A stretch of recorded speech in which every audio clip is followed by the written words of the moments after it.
Kami po ay natutuwa para kay Ay de las Alas dahil napabilang po ang kanyang pangalan sa isang listahan ng mga komedyanteng lalaki at babae na sumikat nang hindi daw po ng lalait. Pagka daw nag-away, ang Annabelle doll at saka ang Barbie doll, sino kaya ang mananalo?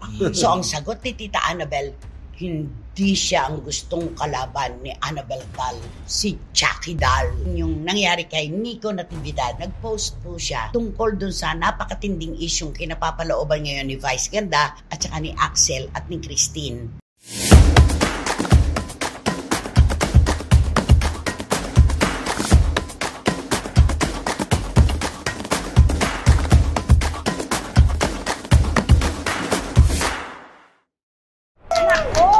Kumusta na po kayo mga pinakamamahal naming kachika? Heto na po ang programa na binigyan nyo ng bagong pangalan. Ito raw po ang programang optimistiko at positibo. Kaya naman, alisin na po ang lumbay, ang lungkot. Hay nako, kasama po natin syempre dito sa ating programa, Romel Chika. Kaya naman mga kachika, tumutok lang po kayo dahil nakapagagaangin po namin yung mabigat yung mga iniisip na problema. True! At heto na po, ang ating Barikutot Wendell Alvarez. Siyempre, kahit anong pa ang mga balita ang inyong mapakinggan dito sa amin tatlo, naku, may kasama palagi niyang opinion. Ayan. Dati orange ang lipstick mo. Ngayon red. Kaya may kanta kami ni Romel para sa iyo. Alin ang naiba. Kaya naman po mga kachika, dyan lamang po kayo at ibibigay namin sa inyo ng walang karamot-ramot ang mga chika at kontrobersiya. Dito lang po sa ating programa at ito po ang Showbiz Now! Maraming salamat po. Kuwela, itong una nating paksa. At alam ko, ikatutuwa ito ng ating mga SNNers sa buong mundo to. Yes. Dahil muling nagbabalik yung na-miss nila na, alam mo, pakwelang pagtataray ni Tita Annabelle Rama. Ay, oo. Diba? Alam mo naman si Tita Annabelle, one-liner lagi yan. Oo. Nakakatawa. At saka para bang nabuhay yung noon sa kanila ni Tita Daisy Romualdez. Yes. Yan ang nami-miss natin, di ba?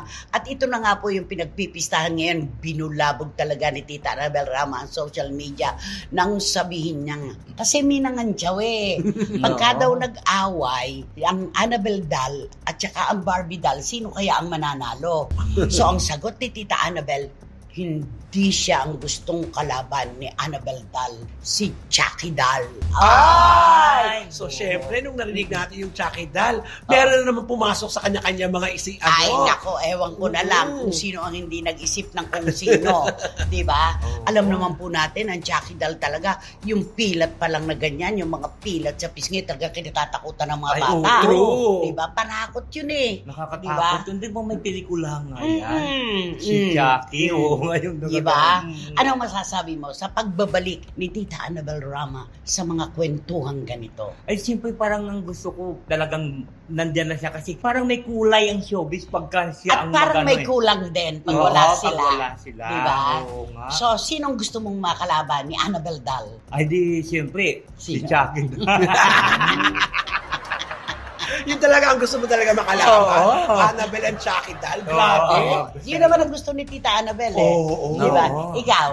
Naku, Chucky doll at saka, naku pareho, mapanganib na kalaban yan. Hindi mo alam kung sino matapang pareho. Ngayon kung sino man po iniisip nyo, kung sino si Chucky doll, bahala na po kayo. Basta kami, wala kami sasabihin. Tama. Pero eto na, si Lorene at si Venice, nakikiusap daw na sa kanilang grandma na huwag nang magganyan-ganyan. Ano ba na may ginawa ni Tita Annabelle, di ba? Tang-in-cheek nga kung tutuusin yun di ba? Parang pabiro, na parang pakwela, pero one-liner na masagana sa kahulugan. At lahat makaka-relate dahil kilala natin lahat yung Chucky doll, Annabelle, Barbie.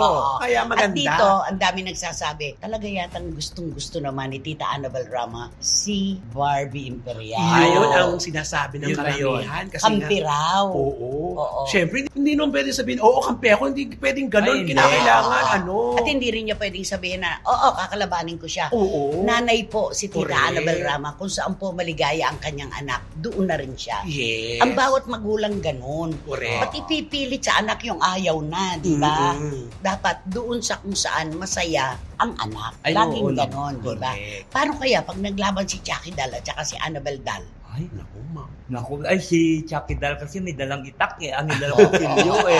Di siyempre, Si Tita Annabel, yung Annabel Dal. Nako, di ang Annabel Dan, nako. Mabilis din. Tatalakan lang Oo, siya. tatalakan lang Oo. siya. Baka ma-demoralize si Chucky. Hindi na makahumang. Oo. Di ba? Wala siyang gamit, di ba? Kung talakla. Kita mo ang laki-laki-laki na ng ipinagbago ni Tita Annabel mula noon hanggang ngayon. Ay, oo. Kung dati yan, ay talaga talak kung talak. Pero hindi nanahimik ka siya ng matagal na panahon, di ba? Oo. Nag-tone down. Correct, hindi na siya nag-name trap. Hindi na. Wala na Wala siya siyang ganon. binabanggit, Correct. di ba? Meron siyang mga pa-one-liner, di ba? Cryptic post, Oo, di ba? iniiwan niya sa atin lahat. Bahala kayo kung sino isipin niyo Bahala dyan. kayo mag-isip. Kung yan ang iniisip nyo, hindi ako ang nagsabi niyan. Correct. Basta nakakaaliw si Tita Annabel. Sa kakaliit na sinabi niya, nagbulabog Oo. talaga ang social media. Naging headline siya ng mga dyaryo, Yes. ng mga vlogs, di ba? Totoo. Iba pa rin ang Tita Annabel Pero Ram. kung minsan pagka magsalita si Tita Annabel, pagka yung may dire-diretso, di ba? Paano? Gayahin mo nga. Sasabihin niya, ay Dong, naku Dong, umanda ka Dong at mapapresko na ko Dong. Ganon. Oo. Bakit Kaya-kaya na malaki Dong. saw-saw pa yan? Sabi niya sa akin. Oo. Ganun siya, kadiretso. At mas gusto po natin ng diretso kesa sa paliko-liko ang mga sinasabi. Kaya naman nakita mo, gustong-gusto nilang ma-interview si Tita Annabel kasi malaman at Ay, masustansya. Pero wala siyang pinagbibigyan. True. Diba? Dapat kay Tita Annabel mag-vlog na eh. Ay, No? naku, bongga. Sa mga anak pa lang niya, panalo na ang Ay, kanyang oo, content. oo. Diba? Po si Rupa nga kung paano niya pagsabihan, di ba? Ocho diretso talaga. Oo. At yung mga anak niya talaga walang magawa pag sinabing Tita Annabel na hindi pwede. Pero bilib ako sa kanila ni Tito Eddie Gutierrez. Ay, oo. Maganda ang pagpapalaki nila sa kanilang mga anak. Yun ang maganda. Nakikita naman natin sa ugaling-ugali pa lang, di ba? Kapalapalakpak na, di ba? Pero alam mo, may nagplano dati, parang narinig ko yan kay Arnel Ignacio na nung during the pandemic time yun, na parang gusto niya magsama daw si Tita Annabel Rama at saka si Mama Daisy sa isang vlog. Sabi niya kasi pag magsama kayong dalawa, riot ang ano. Riot. Oo, Oo, sabi diretso kung diretso. Diretso. Ang daming revelasyon na vlog na yun. Sigurado. Aba, si Tita Annabel, ganyan, no? Isang Oo. pasada lang, ganyan na. Tita Daisy nga, di ba? Wag na wag niyong sasaktan at pipintasan si Alden Richards. Ako makakalaban niyo. So, paano? Panalo. Paano pa? Di ba?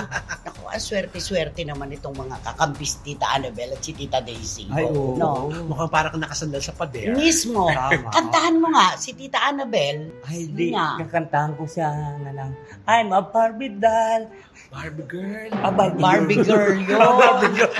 Ano ba? I'm a Barbie doll. I'm a Barbie girl. Oo. By Barbie Aqua. O, sige, kantahin mo. Barbie girl ba? O, I'm ayan. a Barbie girl. And the Barbie Barbie girl. I'm a Barbie girl. Anong Barbie girl? Barbie girl. I'm a Barbie girl. May natatanda And na the akong Barbie pangalan word. na hindi niya masabi-sabi. Please. Okay, go. I'm a Barbie girl and a Barbie world. Life is plastic, it's a fantasy. It's fantastic. You can brush my hair and dress me everywhere. And imagination, Life is your creation. Alam mo, sige na. Para kay Tita Annabel Rama yan. Para tumawa naman si Tita Annabel. Basta ano, doon naman yung Barbie. At sa susunod naman po nating paksa, seryoso naman Ay, to. ito maganda. Kasi galing na tayo dun sa nakakatuwa, di ba? Kasi kami po ay natutuwa para kay Ay de las Alas, ang ating comedy concert queen, dahil napabilang po ang kanyang pangalan sa isang listahan ng mga, yung sa FB page ng Pinoy History. Oo. Ito yon. Dito po ay pinili ang mga comedian komedyanteng lalaki at babae na sumikat, nagtagumpay, nang hindi daw po nang lalait, hindi rin namimintas, at hindi nang babastos ng kahit sino. Ang nasa listahan, ang namayapa pong si Tito Dolphy, yung mga namayapa na. Tito Dolphy, Tito Babalu, si Chiquito, tapos Rene Requestas, diba? At sa mga buhay naman po, ang kasama Vic Soto, Michael V, Roderick Paulate, at Ay de las Alas. Di ba naman, napakalaking bagay para kay Ay ito, di ba? Mapasama ka sa listahan na yan. Kasama ka na sa kasaysayan ng pelikulang Pilipino. Pinoy History FB page. Ayan. Ano masasabi mo doon? Naku, nakakatuwa kasi yung category nila na mga komedyanteng hindi nananakit ng mga hindi nanlalait ng kapwa para lang magpatawa. Napakaganda nun kasi napakalinis. Malinis at pinahalagahan ng profesyon. Kahit pa sinasabi ng marami na kesyo, slapstick, kaya ano pa sabihin nila, wala pa rin yung tuwirang panlalait at anumang makasasakit sa kanilang kapwa. Pero napahalakak nila ang buong bayan, di ba? Palaging box office ang kanilang mga pelikula. Ano masasabi mo? Nakasama si Ay de las Alas sa hilera ng mga komedyanteng nagtagumpay na hindi nanlalait ng kapwa. Siguro talaga niya ni Ay. Parang ibig sabihin, ipasama ka doon sa mga batikang komedyante. Siyempre, very proud si Ay. Kasi ang maganda kay Ay de las Alas, hindi siya nanlalait ng kahit sino. Ang unang-una niya na ay ang kanya sarili. Di ba? Laging ganon. Unang-una niyang pinapansin, ini-small niya, nilalait niya yung sarili niya. Ako po'y natutuwa dahil nandito kayo ngayong gabi. Salamat po sa oras. Kung ako ngayon tatanungin, ba't ako nandito? Bakit nga ba ako nandito? Isang star of the show. Ewan ko ba, ba't yung pinagtsatsagaan ako pinanonood? Wala naman kayo napapala dito, di ba? Kapag ganon, ang sarili na, ang inilalaglag, halakhakan talaga ang kalalabasan niyan. At saka napaka-safe nun kasi wala kang masasaktang damdamin ng manonood mo. Totoo yan. At saka sasabihin niya kaya na sa show niya na, syempre ako lang ang may half moon na mukha. Totoo yan. Unang-una po niyang pinipintasan, sabihin na natin, at inilalaglag talaga ay ang kanyang sarili. Pinaka-safe na yun diba? At dahil nababanggit na po natin ang mga komedyante, nais lang po naming magbigay ng ilang opinion tungkol doon sa pambabash na ginagawa ngayon kay Vice Ganda. Kasi po, parang nalalahat po ang mga hosts ng Comedy Bar. Ako po mismo ang makapagpapatunay na totoo na bardagulan po ang labanan sa mga comedy bar. Pero ang marami po sa kanila pag humaharap sa telebisyon, iniiwan yung klase ng comedy dyan sa mga bar para humarap sa telebisyon. Romel, ayokong humalo ka sa pagbibigay ng opinion kasi ang hanay mo ang pag-uusapan natin dito. Basta makinig ka lang at kung gusto mo talaga na may masabi sa bandang huli. Sige po, tama. Wendell, kami po ay laman ng mga comedy bar at nakikita po namin at nasasaksihan namin kung paano talaga ang labanan dyan sa entablado. Lalo na ikaw, diba? Noong panahon na yung mga Tuesday Club. Grupo kami, diba? At saka kabisado na natin yung brand ng comedy nila. At kapag nagpunta po tayo ng comedy bar, dapat ay handa po tayo sa kung anumang kalalabasan ng mga binabato nila ng mga jokes. Ganun po. Pero kapag sinasabi po kasi na basura ang klase ng comedy nitong si Vice Ganda ay sinasabi, palibhasa, galing ka sa comedy bar. Masakit po yun sa loob ng ibang mga komedyante na nanggaling at nagtatrabaho pa rin po hanggang ngayon sa mga comedy bar. Hindi naman po lahat ay ganon. Kung sa palagay ninyo ay basura ang ginagawang pagpapatawa ni Vice Ganda, wag po nating lahatin, wag generalized kasi masasaktan naman sila, di ba? Alam mo, naalaala kung nung pupunta pa tayo sa comedy bar, lalo na si Chocolate, di ba? Sumalangit na ba? Sumalangit ka. Sasabihin niya, kayo, nandito kayo sa comedy bar, alam niyo na ang pinapasok niyo sa comedy bar. Lahat ng jokes nandito, wag kayo mapipikon. Gumagano sa, pero pagka nasa television siya, hindi wala. Hindi yan sinasabi. Alam niya yung tamang panahon at tamang pananalita. Meron pa silang mga sinasabi na, may kasama po kayong mga bata. Hindi po ito Jollibee, ha?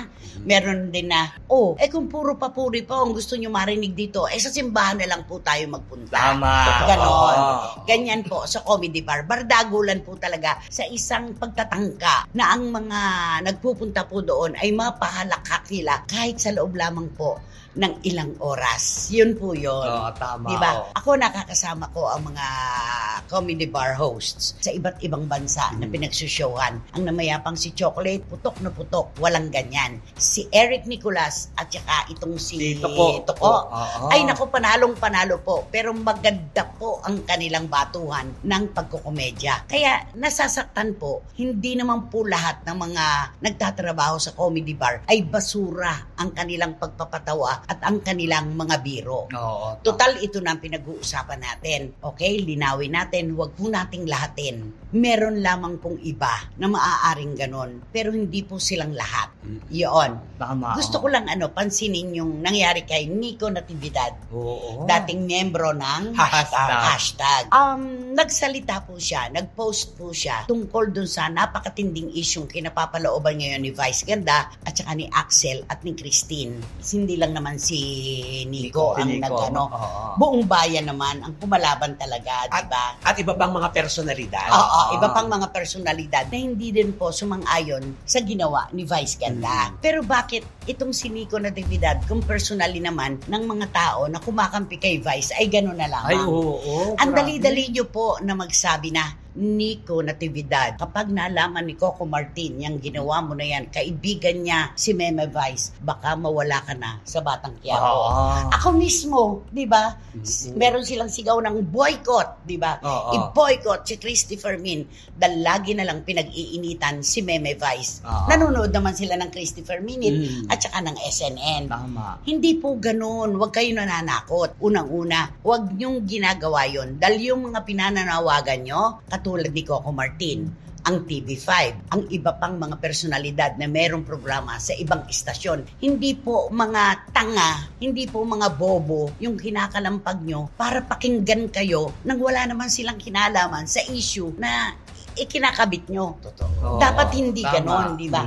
Kung kayo po ay kumakampi kay Vice Ganda, ipagtanggol nyo po. Pero huwag yung meron pa kayong ituturo na kung sino-sinong tao, magdadamay kayo. Huwag kayong turo ng turo, baka kayo manuno. Di ba?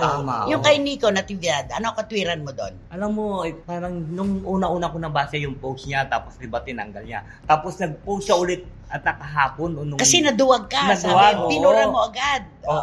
Pero sa tingin ko parang yung mayroon siyang naranasan din na papahiya sa sarili. Yun naman ang sinabi niya, di ba? Malinaw naman. Dito pwede ka nang magbigay na opinion, tapos na tayo sa comedy bar. Yun naman ang sinabi niya, kapag ako po ba ay inilabas ko yung pag-iyak ko na naranasan ko, magbabago po ba ang pananaw niyo sa akin? At saka, hindi po ba kahit sa kapamilya, kahit sa mga kaibigan, kapag sumusobra na, ay tinatapik natin. At totoo yun. Tama yun. Di ba? Totoo yun. Kapag lumalabis na, kinakalos po natin. Yun lang naman ang punto ni Nico. Di ba? Pero bakit siya pinag-iinitan? Isa lang ang nakaligtaan ni Nico dito, na siya ay produkto ng Showtime. Yun. Na siya ay miyembro ng hashtag. Diba? At sana lagi natin i-consider bakit si Nico, na dating sinasabing kaibigan ni Vice Ganda, ang siyang kumontra. Dapat iniisip po natin, talagang merong pinagdaanan din yung tao na gusto niyang i-share na sana madoktor, magamot pa sana. Pero dahil sa kinokontra nyo at pinagkakampi-kampihan nyo ngayon si Nico Natividad, kawawa naman. Na parang nagsabi lang naman ako ng emosyon ko na naranasan ko. Nagsabi lang naman ako nung totoo sa puso ko. At saka sabi nga niya, hindi po ako ang nagtanggal ng kusa sa aking post. Ipinatanggal po ng management ko. Kasi ang duwag ka. Wala kang utang na loob. Galing ka sa Showtime. Pero kinumontra mo pa si Meme Vice at ang programa. Parang ganon. Kaya ang sabi niya, naglabas lang po ako ng aking saloobin. Yun ang talagang nararamdaman ko. Naawa ako talaga doon sa dalawang contestants. Diba? Masama na bang magsalita ngayon? Masama na bang sumigaw ng kung ano ang ating nararamdaman? At saka nung napanood siguro ni Nico yun, ibig sabihin doon, nakarelate siya sa nangyari doon mismo, sa dalawa. Mismo. Kaya nagkapagsalita siya. Oo. Kaya nga sabi niya, kung ilalabas ba niya, yung iniyakan din niya, nakaranasan niya, magbabago ba ang pagtingin niyo sa akin? Parang ganon. Tama. Wag ganon. Kung talagang mahal ninyo ang inyong idolo, kayo pa nga dapat ang magsasabi na, Meme Vice, parang sobra na yata yun. Baka pwede namang bawasan. Correct. O kaya, Meme Vice, ang galing-galing mo. At karapatan nyo yun na magsabi, ang galing-galing ni Vice Ganda. Dahil idolo nyo siya at nasisiyahan din ang manonood. Karapatan nyo yun. Walang pipigil sa inyo. Pero para yung sobra-sobra na ay gagawin pa rin nating tama, ay hindi pwede. Maraming kukontra talaga sa inyo. Sana lumugar tayo sa, kung mali, doon po tayo sabihin natin na mali yan. Pag tama naman, purihin. Pero yung mali na gagawin nating tama, parang mas marami tayong aalma sa ganung pa. Sabi nga ng isang vlogger na abogado, si Attorney Randolph Libayan, lahat may pagkakasala, ikaw lang, Vice Ganda, ang malinis na malinis. Alam mo naman si Attorney Libayan kung magsalita, diretso. At kung legalidad ang pag-uusapan, tinututukan ko siya. Naka-ano sa kanya talaga, nakasubscribe ako. At saka syempre kay Attorney Rene, di ba? Kesa din yun. Talagang, alam mo, tutok lahat kasi nung sinabi kasi ni Vice na madidimanda ka siya, ano yung kadima-dimanda doon? Anong kadima-dimanda doon? Liwanagin mo. Walang kadima-dimanda. Ang layo-layo. Sabi niya. Kaya nga hindi ka dapat nagsasalita ng ganon. Ilabas mo ang pruweba. Sabi niya. Yun ang sinabi ni Attorney Libayan. Kaya, dating sa legalidad, doon po tayo maniwala sa may alam. Tapos na abugas siya, nag-masters, at ito po talaga ang kanilang, kumbaga sa showbiz, ay 101. Yan ang kanilang, kumbaga, expertise. At pangkabuhayan talaga nila ito. At saka ini-explain talaga nila mabuti yun. Napakalinaw ng kanya explanation. Si Attorney Rene Bueno, ganun din, di ba? Napakalinaw. Kaya, huwag tayo nagsasabi ng pwede kang mademanda dyan. Kaya ang tanong ng mga abogado na vloggers, ano ang kadema-demanda? Linawin mo. Di ba? Napakalayo. Sabi niya ganun. Wala hindi nga nagtangka. Parang ganun. Yun. Ito po ay isang issue na siguro ay pag-uusapan pa rin. Lalo pa sa mga panahong ito ay ibinabalik na naman po sa TikTok at sa iba pang mga social media sites yung mga nakaraan katulad yung may hahalikan si Vice na pinigil siya ni Nabong Navarro. Di ba yung hahalikan niya? Yung sa kanila ni Ayon Perez kung saan po nagkaroon ng problema ang Showtime at nagkaroon ng suspension. Yung show niya sa abroad. Meron siyang parang ambang hihipuan. May kanon. Bumabalik po kumbaga sabi nga ng mga abogado, kapag nagpunta po tayo sa husgado, sa korte, kailangang malinis ang ating mga kamay. Yun ang kanilang malinaw na sinasabi.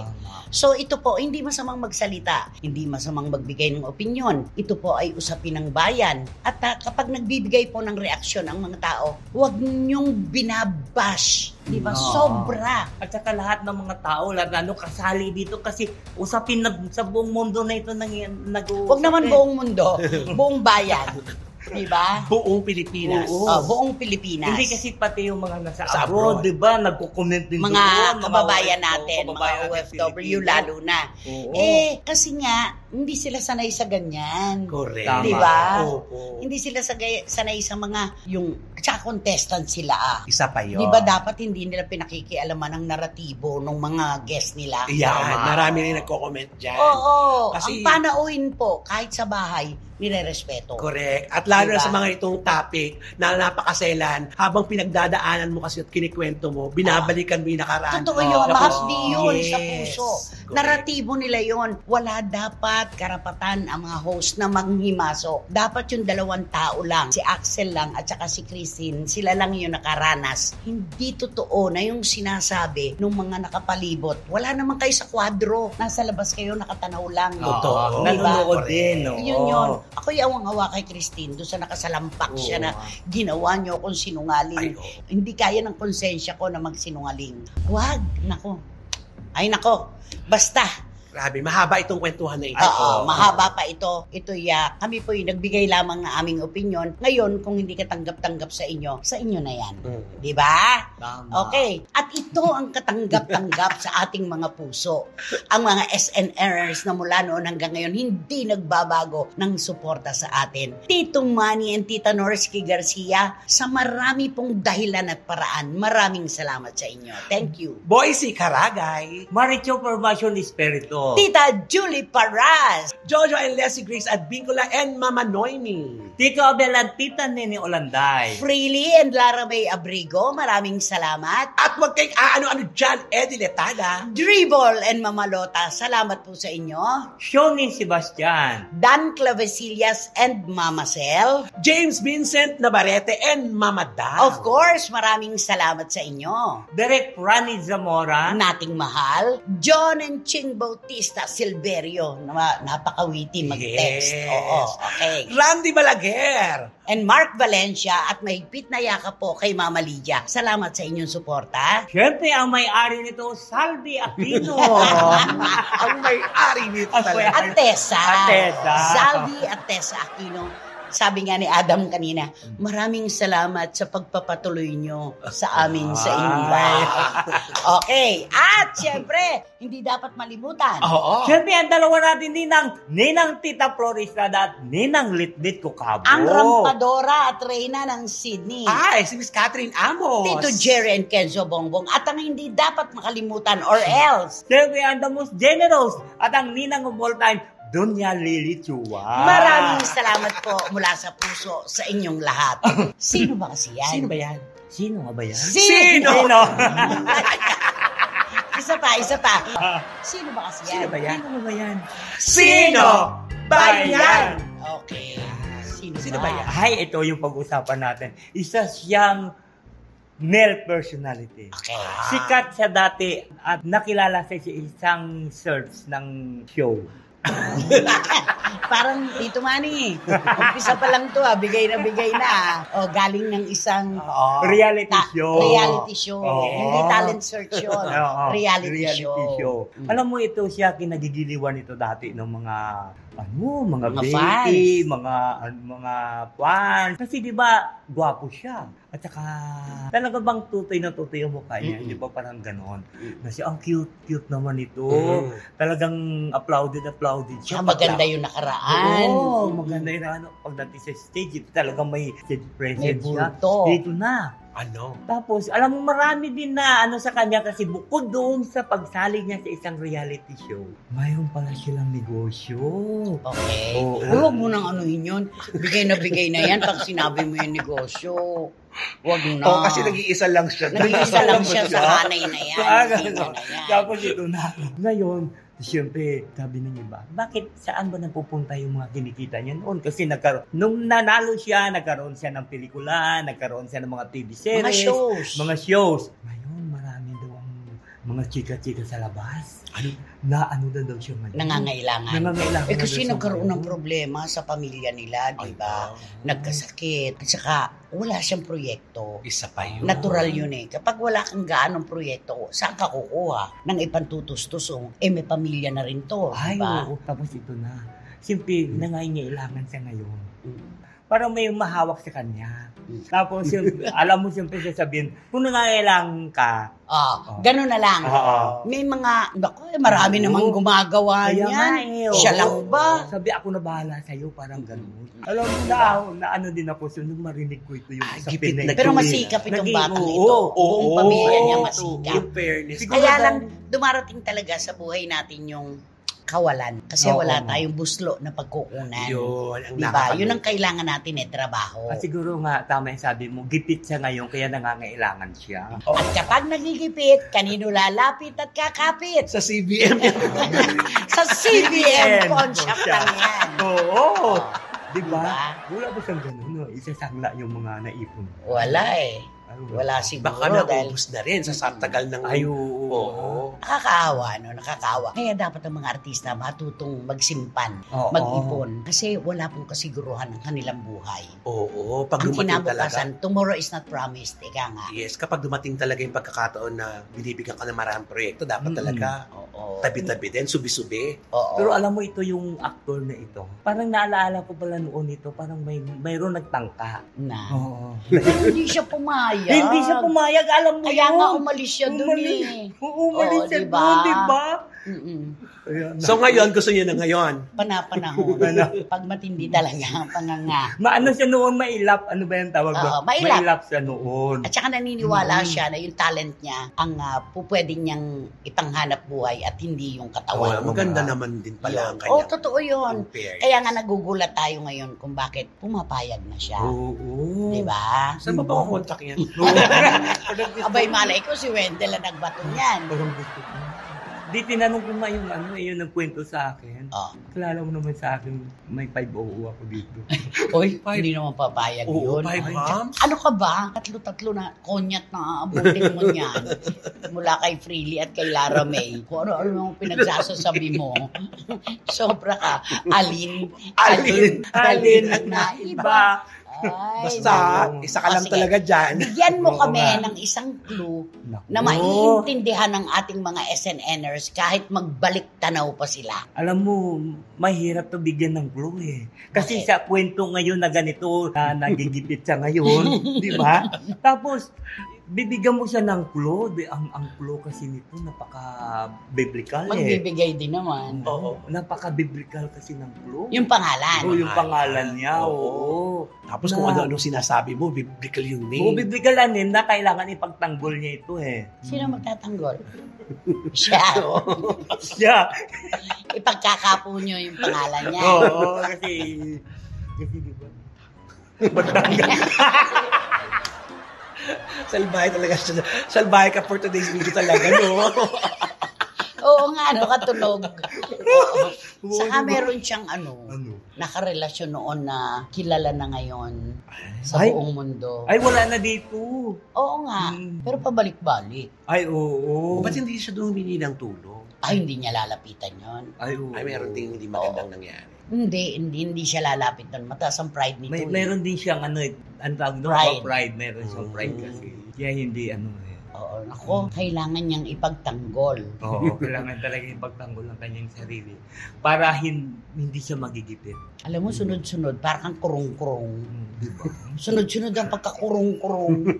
No? Ano-ano pinagsasasabi, nakalipistik ka pa naman. Ayaw ni Tito Manny. Ayan, Tito Manny, SNNers. Pero palagay ko, wala na pong mauupo sa inyo ngayon sa Rofor na katabi ang mabahong basurahan na walang ventilador. Sigurado yan. Okay. Nakatawa. Anong dapat gawin? So ito na po ang gagawin po ninyo. Mag-subscribe po kayo, mag-like, mag-share, at pakisama na rin po ang Romel Chica Vlogs. Marami pong salamat. At Direk Beverly Vergel, inabutan mo ang young actor na ito. Kilalang kilala mo siya. Mag-iingat ka dyan sa Toronto, Canada. Mahal ka namin. At siyempre, wala kayong dapat gawin kundi hit yun yung bell para magkaroon kayo ng notification, makatanggap kayo ng mga bagong upload na videos ng SNN. At muli-muli kong sasabihin sa inyo na please, don't skip at supportahan nyo naman ang aming Showbiz Now na official. Ito yung aming TikTok. Ayan. Kurong ako. Ay nako, maraming salamat po sa ating masarap na kwentuhan. Nakakatawa yung sinabi mo. Ano ba yung sinasabi mo? Yung mga, kung ano-ano. Di ba? Nakakaloka to. Ganda yun. Ikaw talaga. Basta, maraming salamat po sa inyong lahat na talaga namang yung oras nyo po hindi namin kayang bayaran mula po sa puso. Maraming salamat. Romel, thank you. And Wendell. Thank you po. Anong kanta mo dyan sa blind item mo? Ipaglalaban mo hanggang sa dulo. Ano ba talaga? Moko. Ipagtatanggol ko hanggang sa dulo ng mundo. Ayan. Nako!